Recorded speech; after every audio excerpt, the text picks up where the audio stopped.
Howdy, students. In the last chapter, we went through the physics of climate, and we came up with your new best friend, this equation. Now, this is an amazingly profound equation, and you're going to get tired of hearing me say it, but it relates the surface temperature of the planet to three parameters: the solar constant S, the planet's albedo alpha, and the number of layers N. Now, what does number of layers actually mean, though?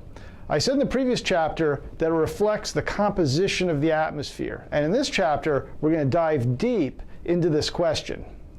Now let's begin in this video by describing what our atmosphere is made of. Now, as you probably learned in high school, approximately 78% of the dry atmosphere, I'm excluding water vapor here, is made up of diatomic nitrogen, or N2. These are two nitrogen atoms bonded together. About 21% is diatomic oxygen, or O2, which is two oxygen atoms bonded together. This is the part of the atmosphere that we need to breathe to survive. Argon atoms make up approximately 1% of our atmosphere. Now, none of these three constituents, which together make up more than 99% of the dry atmosphere, absorbs infrared photons, so they are not greenhouse gases, and they don't warm the surface of the planet. The next biggest component of the atmosphere is water vapor, or H2O. Now, I didn't include it on this plot because its composition varies greatly from place to place. In the warm tropics, water vapor can make up as much as 4% of the atmosphere. In the cold polar regions, water vapor may be only 0.2%. You can barely see it on this pie chart. Now, water vapor is the most abundant and the most important greenhouse gas in our atmosphere. Its main source is evaporation from the surface, mainly the oceans, and it is removed from the atmosphere when water in the atmosphere forms raindrops and these fall onto the surface. Emissions of water vapor from human activities contribute essentially nothing to the atmospheric abundance. So taken together, nitrogen, oxygen, argon, and water vapor make up more than 99.95% of the atmosphere. Now, you might think that the remaining 0.05% play no important role because it seems like such a small amount, but you would be wrong. This last smidgen of the atmosphere is actually crucial for life on the planet. So, before we talk more about what makes up this last smidgen, let's change units. 0.05% is an awkwardly small number, so scientists typically express the concentration of trace gases in a more convenient unit we call parts per million. Now, to think about parts per million, let's start by understanding percent. So the word percent comes from the marriage of the words per and cent, literally meaning out of 100.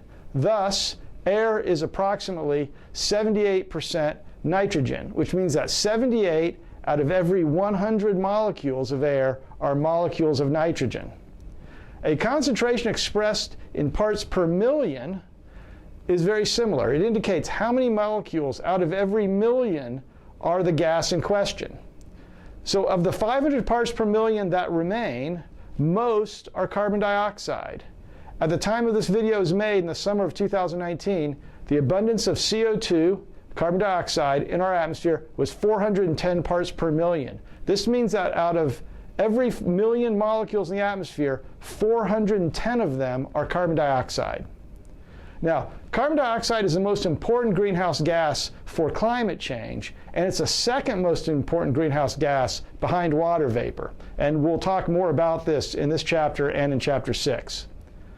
Now, after carbon dioxide, the next most important gas in our atmosphere is methane, or CH4. In 2019, it has an atmospheric abundance of about 1.88 parts per million. Despite its small abundance, methane is also a key player in our climate system.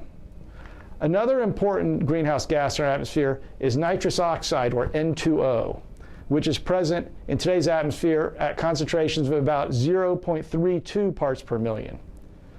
Ozone is another greenhouse gas. Its chemical formula is O3, So it's a molecule made up of 3 oxygen atoms. This is different from the form most of the oxygen our atmosphere takes, which is in the form of O2. The abundance of ozone varies widely across the atmosphere. In the stratospheric ozone layer, the abundance can reach 10 parts per million. Now, ozone is not just a greenhouse gas, it's also absolutely necessary for life on our planet because it absorbs high energy, ultraviolet photons emitted by the sun before they reach the Earth's surface. These UV photons are what cause you to tan, and they also carry enough energy they can seriously damage living tissue, leading to diseases such as skin cancer in humans. A final group of greenhouse gases are known as halocarbons, which are synthetic industrial chemicals used in air conditioners and refrigerators and in various industrial applications. Structurally, they're molecules containing carbon and halogens, hence the name halocarbons. Halogens include chlorine, fluorine, and bromine. Together, halocarbons are present in today's atmosphere at a concentration of just a few parts per billion, meaning that just a few molecules out of every billion molecules of air are halocarbons. Now, these greenhouse gases are not equal in their ability to warm the planet. The third column shows the per molecule warming due to each one relative to carbon dioxide. A molecule of methane is roughly 32 times more powerful of a greenhouse gas than a molecule of carbon dioxide. So while methane has a much lower abundance in the atmosphere, it is strong enough on a per molecule basis to still make an important contribution to the greenhouse effect. The most powerful greenhouse gases on a per molecule basis are the halocarbons. Each halocarbon traps as much heat as hundreds or thousands of carbon dioxide molecules. So despite being about 1/10,000th as abundant as carbon dioxide, these halocarbons nevertheless make an important contribution to the greenhouse effect. And never forget that the 3 most abundant gases in our atmosphere, diatomic nitrogen, diatomic oxygen, and argon, which together make up more than 99% of the dry atmosphere, are not greenhouse gases at all.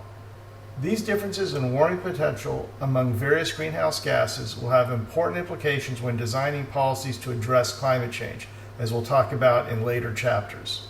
So this brings us back to our equation. When we talk about the number of layers n, what we are talking about here is, again, the composition of the atmosphere.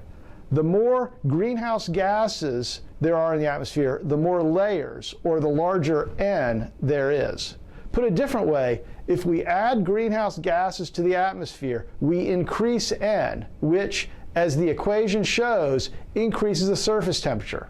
As we'll see later in this chapter, that's exactly what we're doing. We're adding greenhouse gas to the atmosphere, and the temperature is going up. That is climate change.